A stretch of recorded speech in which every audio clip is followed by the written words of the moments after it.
नमस्ते साथीहरू, आज हामी यस्तो व्यक्तिको बारेमा कुरा गर्दैछौँ जसले नेपालको राजनीतिमा एउटा नयाँ तरङ्ग ल्याएका छन्। सिभिल इन्जिनियर, प्रख्यात र्यापर र काठमाडौँ महानगरपालिकाका पूर्व मेयर बालेन्द्र शाह, अर्थात् हामी सबैका बालेन।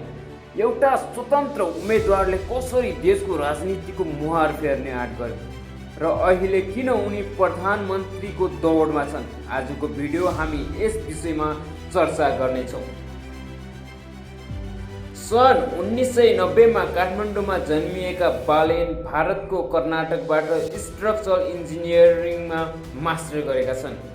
तर राजनीतिमा आउनु अघि उनी नेपथका एक चर्चित तारा थिए। उनका गीतहरू सधैँ समाजको विकृति, भ्रष्टाचार र परिवर्तनको खोजी हुन्थ्यो। यही सामाजिक चेतनाले उनलाई सङ्गीतबाट सिधै जनसेवामा डोर्यायो। 2022 को स्थानीय चुनावमा स्वतन्त्र रूपमा मेयर जितेपछि बालेनले काठमाडौँमा धेरै परिवर्तनहरू ल्याए। उनले करिब 23 अर्ब बराबरको सार्वजनिक जग्गा फिर्ता ल्याए, 5000 भन्दा बढी सडक बत्ती जडान गरे, 55 किलोमिटरको धुलो रहित सडक निर्माण गरे।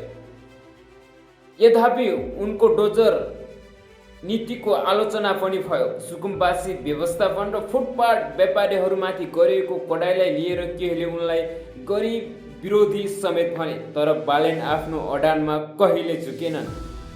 जनवरी 2026 बालेनले मेयर पदबाट अनपेक्षित रूपमा राजीनामा दिए। अहिले उनी राष्ट्रिय स्वतन्त्र पार्टीमा आबद्ध भएर आगामी चुनावमा प्रधानमन्त्रीको उम्मेदवारका रूपमा अघि बढेका छन्। विशेष गरी युवा पुस्ता अर्थात् जेनजीको ठुलो समर्थन छ। भ्रष्टाचार विरोधी अभियान र पारदर्शी शासनको उनको भिजनले धेरै नेपालीहरूलाई आशा जगाएको छ। के एक इन्जिनियर र र्यापरले नेपालको शासन सत्तामा परिवर्तन ल्याउन सक्लान्? के बालेन शाह नेपालको अर्को प्रधानमन्त्री बन्न सफल होलान्? तपाईँलाई के लाग्छ? तल कमेन्टमा आफ्नो विचार राख्नुहोला। भिडियो मन परे लाइक र च्यानललाई सब्स्क्राइब गर्न नभुल्नुहोला। अर्को भिडियोमा फेरि भेटौँला। धन्यवाद।